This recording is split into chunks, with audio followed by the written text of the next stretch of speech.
Hello friends, मैं रत्नेश वाड़ी हाजिर हूँ एक बार फिर आप लोगों के बीच में आपके अपने चैनल अवसरवाला में। और मैं आज लेकर गया हूँ 11th की क्लास है फिजिक्स की आपकी। ठीक है, ओके, क्लास है फिजिक्स की और 11th क्लास की है। तो अभी तक हम क्या पढ़ रहे थे? मापन में त्रुटियाँ। और मापन में त्रुटियाँ कौन कौन सी होती है उसके टाइप्स हम पढ़ रहे थे, कौन कौन सी होती है। तो पहली हमने पढ़ रखी थी निरपेक्ष त्रुटि। ठीक है, आज हम बात करते हैं नेक्स्ट पे। दूसरी है आपेक्षिक त्रुटि, मतलब रिलेटिव त्रुटि। ठीक है, टॉपिक हमारा क्या है? एरर्स में रिलेटिव एरर्स। ओके, आपेक्षिक सब बात करते हैं रिलेटिव एरर्स। रिलेटिव एरर मतलब आपेक्षिक त्रुटि का मतलब क्या है हमारा, सबसे बड़ी समझने वाली ये बात है। ठीक है, तो आपेक्षिक का मतलब होता है कंपैरेटिव। ओके, आपेक्षिक का मतलब होता है कंपैरेटिव, मतलब रिलेटिव, मतलब किसी के साथ तुलना करके जो त्रुटि निकाली जाती है उसको हम क्या बोलते हैं? आपेक्षिक त्रुटि कहलाती है। जैसे इसकी हमने परिभाषा भी लिख रखी है पीछे, क्या? मापन की माध्य निरपेक्ष त्रुटि, जो हमने पिछले पढ़ी थी। ठीक है, और उस भौतिक राशि के माध्य मान के अनुपात को आपेक्षिक त्रुटि कहते हैं। अब हम बात करें माध्य निरपेक्ष त्रुटि, तो हमने क्या पढ़ी थी? डेल्टा ए मीन हम लोगों ने पढ़ी थी, डेल मी मीन। और इसके बाद जो हमारा माध्य मान था वो क्या था? वो हमारा था डेल्टा ए। तो इन दोनों को जब अनुपात होता है वो हमारा क्या कहलाता है? रिलेटिव त्रुटि। ठीक है, तो इसका अगर आप फार्मूला लेके फार्मूले के रूप में इसको लिखना चाहें रिलेटिव एरर, तो वो क्या हो जाता है? माध्य निरपेक्ष त्रुटि, माध्य निरपेक्ष त्रुटि अपान माध्य मान।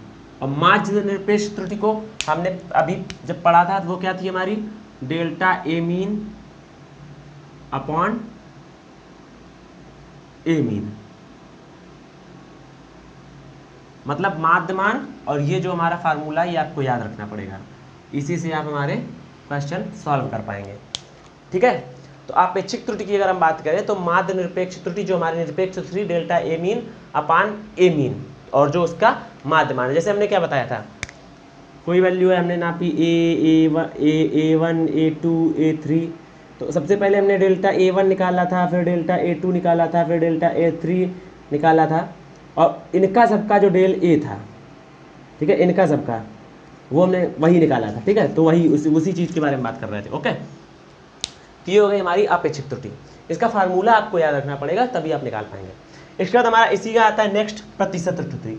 तो जो हमारी आपेक्षिक त्रुटि होती है अगर हम इसमें 100 से मल्टीप्लाई कर दें तो हमारी चेंज होती है प्रतिशत में, और इसी को प्रतिशत में व्यक्त करने की मतलब आपेक्षिक त्रुटि को अगर हम प्रतिशत में मतलब परसेंटेज में व्यक्त कर दें तो उसको हम बोलने लगते हैं परसेंटेज त्रुटि या प्रतिशत त्रुटि। ठीक है, तो क्या हो जाएगा?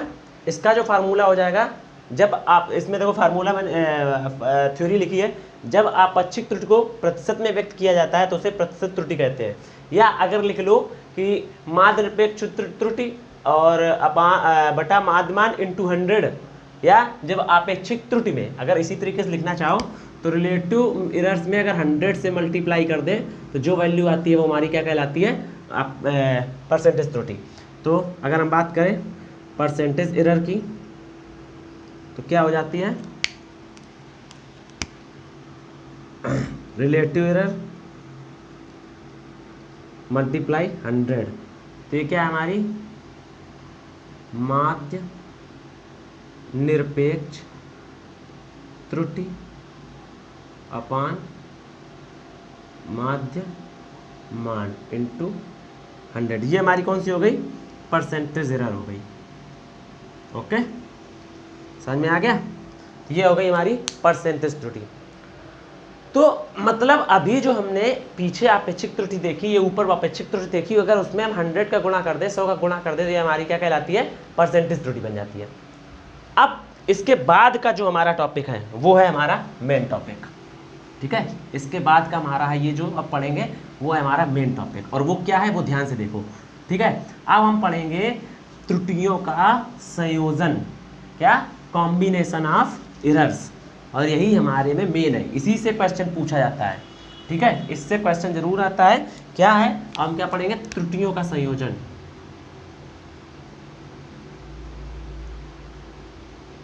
त्रुटियों का संयोजन, कॉम्बिनेशन ऑफ एरर, त्रुटियों का संयोजन देखेंगे, ठीक है, कॉम्बिनेशन ऑफ एरर्स। ओके, हम क्या देखेंगे अब, कॉम्बिनेशन ऑफ एरर।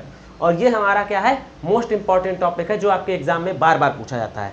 और बार बार एग्जाम में पूछने का मतलब क्या है इससे आपके एग्जाम में क्वेश्चन आता है, न्यूमेरिकल भी आता है।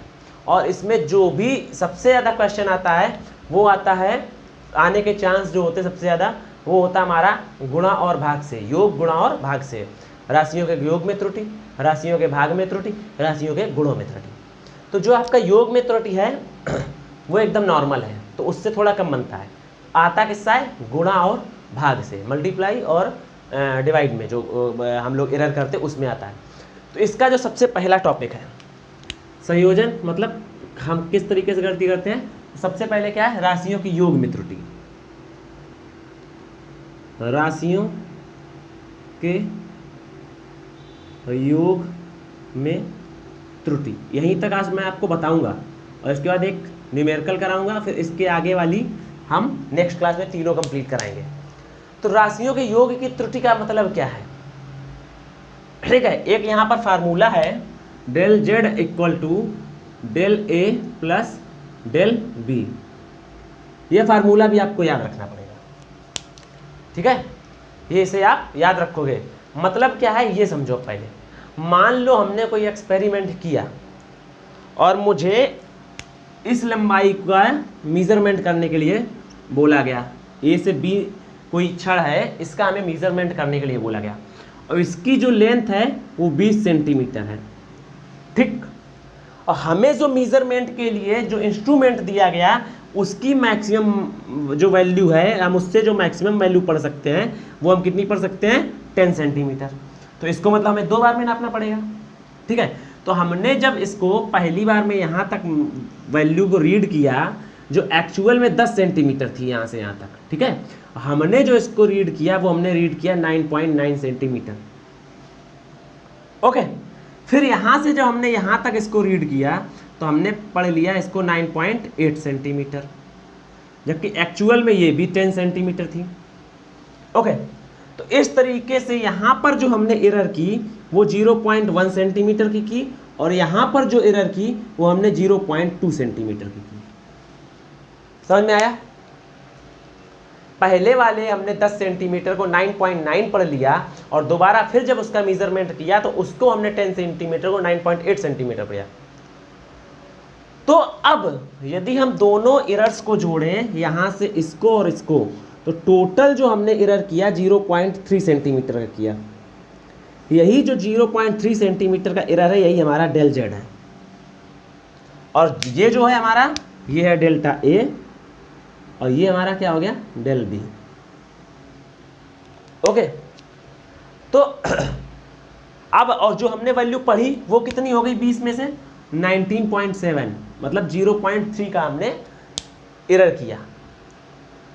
तो इस तरीके से इस प्रकार की त्रुटि को हम क्या कहते हैं, इस प्रकार की त्रुटि को हम क्या बोलते हैं, आपका बोलते हैं योग में, राशियों के योग में त्रुटि, ठीक है।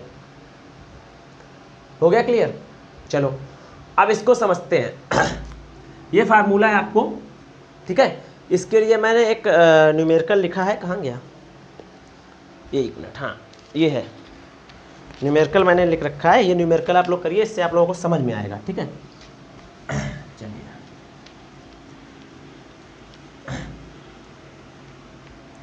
क्वेश्चन मैं लिख देता हूँ यहाँ पर, जिससे आप लोग समझ में आएगा। 2 प्रतिरोधों R1, 2 प्रतिरोधों R1 इज इक्वल टू 50 ± 2 ओम तथा R2 इज इक्वल टू 100 ± 3 ओम को श्रेणी क्रम में, ओम को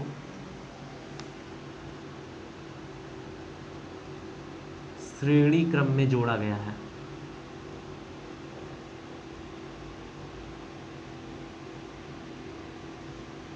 ठीक। तो संयोजक का तुल्य प्रतिरोध ज्ञात कीजिए। क्या ज्ञात करना है? संयोजक का तुल्य प्रतिरोध, मतलब ज्ञात करना हमको जो टोटल प्रतिरोध है वो कितना होगा, प्लस माइनस इसमें कितनी वैल्यू आएगी। ठीक है, तो अब इसकी अगर हम बात करें तो ये है हमारा क्या क्वेश्चन। तो देखो R1 जो प्लस माइनस 2 लिखा है, तो जो हम एरर कर सकते हैं वो हम पॉजिटिव में भी ले सकते हैं। हम 10 को 10 पॉइंट यहाँ पे 1 भी मान सकते थे, तो ये हमारी प्लस में हो गई थी। यहाँ हम 10.2 भी मान सकते थे, तो ये हमारी एरर किस में हो गई थी, पॉजिटिव में। और यहाँ पर हमारी एरर क्या है, माइनस है। हमने यहाँ क्या किया है, -0.1 और -0.2, तो इसीलिए प्लस माइनस 2। और हमारा यहाँ पे क्या है, प्लस माइनस 2 हमने लेके रखा है, तो इतनी एरर हो सकती है जोड़ा गया संयोजक को। तो अगर यहाँ पर सबसे पहले समझने वाली क्वेश्चन में ये जरूर देखिएगा किस क्रम में जोड़ा गया है। जब हम श्रेणी क्रम में जोड़ते हैं, ओके, जब हम श्रेणी क्रम में जोड़ते हैं तो किसी भी जब हम श्रेणी क्रम में जोड़ते हैं तो किसी भी संयोजक का जो तुल्य प्रतिरोध होता है वो दोनों प्रतिरोधों के योग के बराबर होता है। मतलब जो R होता है वो R1 प्लस R2 के बराबर होता है। सीधे सीधे याद रखना है, जब श्रेणी क्रम में जोड़ा जाता है, जब किन्हीं प्रतिरोधों को श्रेणी क्रम में जोड़ा जाता है तो उसका जो तुल्य प्रतिरोध होता है तो वो दोनों प्रतिरोधों के योग के बराबर होगा। 3 होंगे तो तीनों प्रतिरोधों के योग के बराबर होगा। ठीक है, मान लो यहाँ पे R1 R2 R3 plus Rn तक दिया है, तो क्या हो जाएगा, R1 plus R2 plus R3 plus Rn। ठीक है, इस तरीके से होता है। तो अगर हम वो श्रेणी क्रम में जोड़ा गया है तो वो जितने भी प्रतिरोध होंगे सबका योग ही हमारा तुल्य प्रतिरोध कहलाएगा। तो इसका अगर हम निकालें तो कैसे निकालोगे, तो तो हमारी वैल्यू R1 की वैल्यू क्या है, 50 plus minus 2 plus 100 plus minus 3। अब देखो जोड़ने का तरीका क्या है, ये गलती मत कर देना। इसमें पहले 50 प्लस 2 करो, फिर 50 माइनस 2 करो, 100, कुछ नहीं करना। ये जो 50 है और ये जो 100 है, ये इसकी क्या है, ये है रियल वैल्यू। क्या है, ये है रियल वैल्यू। ओके, अब जब ये रियल वैल्यू में और ये क्या है हमारी, ये है हमारी एरर, तो रियल वैल्यू में रियल वैल्यू जोड़ेंगे और रियल वैल्यू में रियल वैल्यू